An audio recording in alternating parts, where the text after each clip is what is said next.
অৱধাৰিতভাৱে চলি থকা এই মহাভাগৱতৰ মহানুষ্ঠানত আমি দ্বিতীয় তথা শেষ অনুষ্ঠানত আসনত উপবিষ্ট হৈ আমি কিছু কথা আলোচনা কৰিবলৈ যত্ন কৰিম।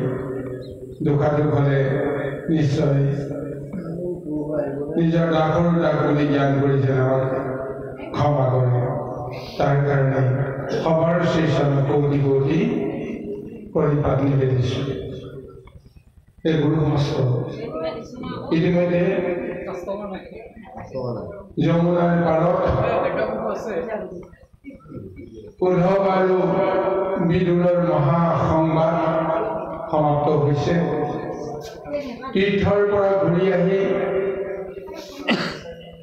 তেওঁ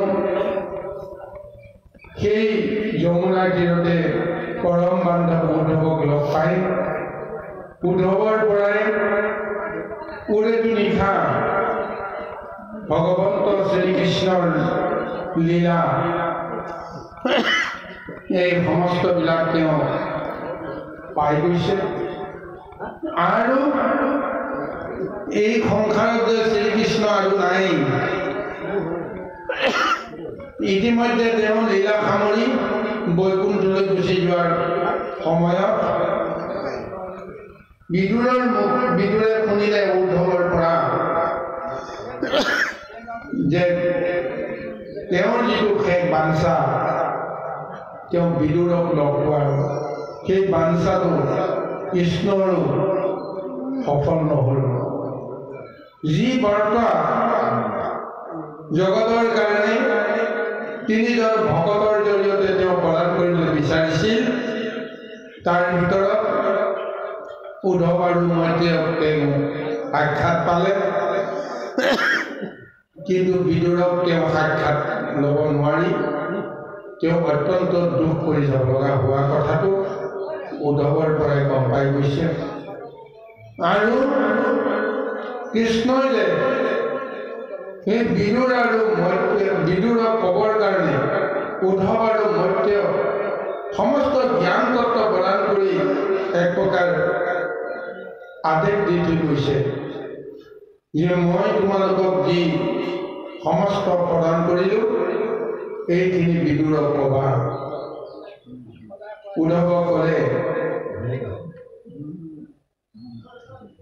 যে তুমি জ্ঞানৰ তত্ত্বখিনি কথা বিদুৰক দিবা, আৰু মৈত্ৰেয় কৈছে যে তুমি ভক্তিৰ মহাতত্ত্বখিনি তুমি প্ৰদান কৰিবা। এই বুলি যে কৃষ্ণৰ আজ্ঞাৰ কথা গম পাই গৈছে, বিদুৰৰ অন্তৰত কেনেকুৱা এটা ভাৱনা আহি গৈছে তেওঁ ক'ব নোৱাৰে। উদ্ধৱক বিদায় দিয়াৰ পিছত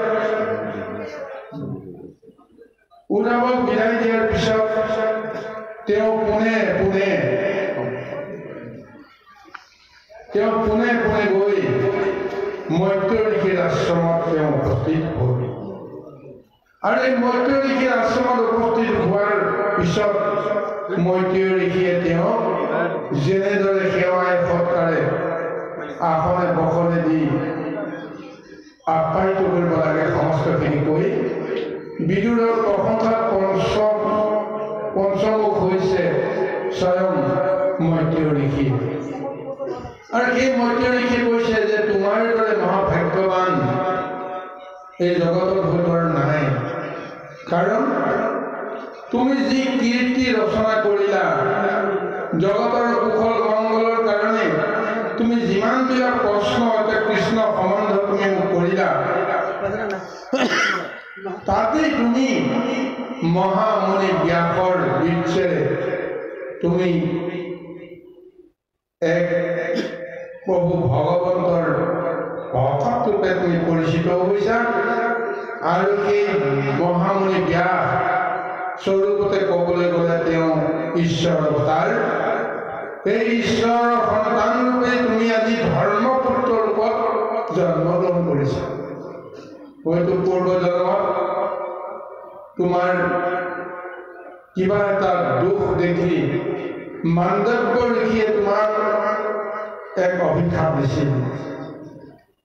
স্বৰূপতে তুমিতো ধৰ্মৰাজ হয়, তুমি ধৰ্মৰাজ বা তুমি যম।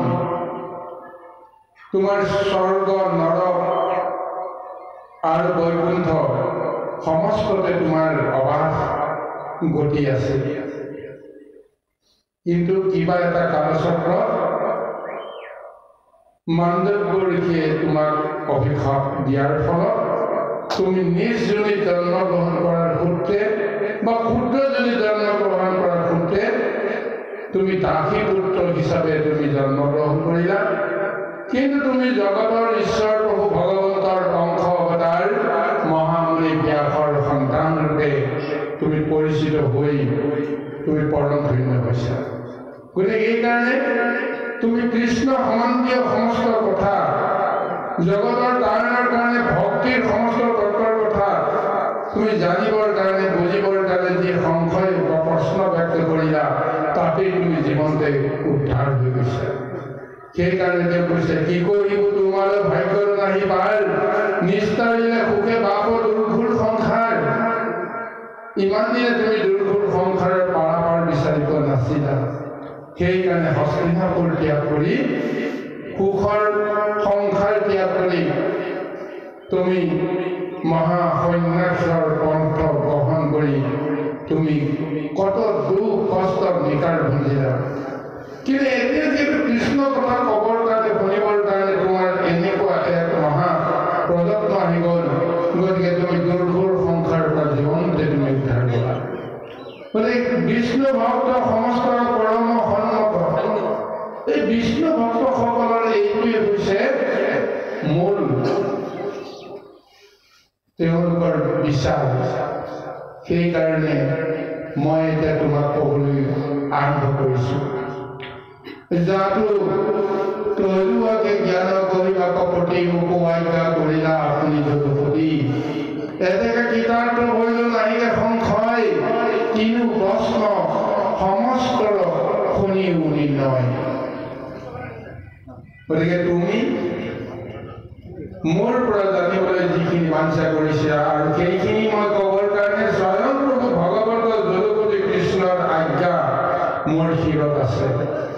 সেইকাৰণে যি প্ৰশ্ন কৰিছা মই সমস্ত কথা তোমাৰ ঘৰত ক'বৰ কাৰণে বিচাৰিম। এতিয়া প্ৰথমতে প্ৰভু ভগৱন্তে সৃষ্টিখণ্ড কেনেকৈ কৰিলে, সেই সৃষ্টিৰ বৰ্ণনাটো মই তোমাক দিম। কিয় সৃষ্টি কৰিলে, সৃষ্টি কৰি প্ৰভু ভগৱন্তৰ উদ্দেশ্য কেনেকৈ তেওঁ সাধন কৰিব বিচাৰে, এই সমস্তখিনি সৃষ্টি বৰ্ণনাৰ জৰিয়তে তেওঁ প্ৰথমতে ক'বলৈ আৰম্ভ কৰিছে। কৃষ্ণ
কেনেকৈ তেওঁ নিৰ্মাণ কৰিলে পৰৱৰ্তী পদত বৰ্ণনা কৰিছে। আহক আমি পদচন্দ বিশ্ব কৃষ্ণ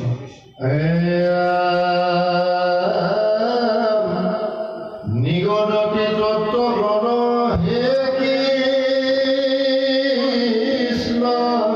স্বামী কোটি ভগৱান হেৰাম প্ৰণাম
স্বয়ং প্ৰভু ভগৱন্তে চাৰিটা মহত্ব কুমাৰৰ জৰিয়তে সৃষ্টি কৰালে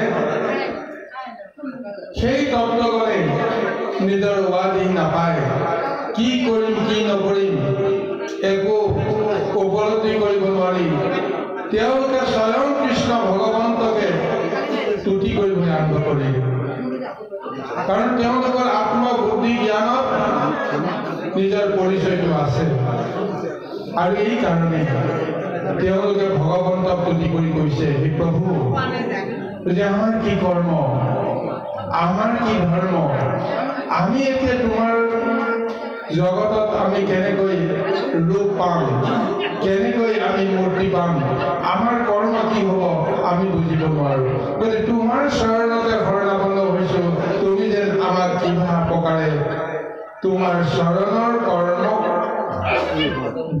নিৰ্দিষ্ট হোৱাৰ কাৰণে যেন কৃপা কৰে এই বুলি আজি তেওঁলোকৰ নিজৰ নাম পৰিচয় ঠিকনা কৰ্ম সমস্তখিনি প্ৰদানৰ কাৰণে এতিয়া ভগৱন্তৰ শ্ৰীচৰণত পৰি কৌটি কৌটি নিবেদন কৰিছে আৰু ইয়াৰ পিছত ভগৱন্তে চিন্তা কৰিলে হয় যি তত্ত্বগণৰ ভিতৰত আছে দশ ইন্দ্ৰিয় পঞ্চভূত পঞ্চতন্মান্ত্ৰ মন বুদ্ধি চিত্ত অহংকাৰ এয়া হৈছে ২৪টা মহাশক্তি এই ২৪টা মহাশক্তি কাৰোৰ লগত কাৰোৰ মনৰ মিল নাই প্ৰত্যেকৰে বেলেগ বেলেগ এটা অভিলাষ আছে বেলেগ বেলেগ এটা ধাৰণা আছে কিন্তু কোনেও নিজৰ মতে একো কৰ্ম কৰিব নোৱাৰে সেইকাৰণে এই তত্ত্বগণে এতিয়া প্ৰভু ভগৱন্ত কৈছে যে আমি যদিও সকলো একেলগে আছো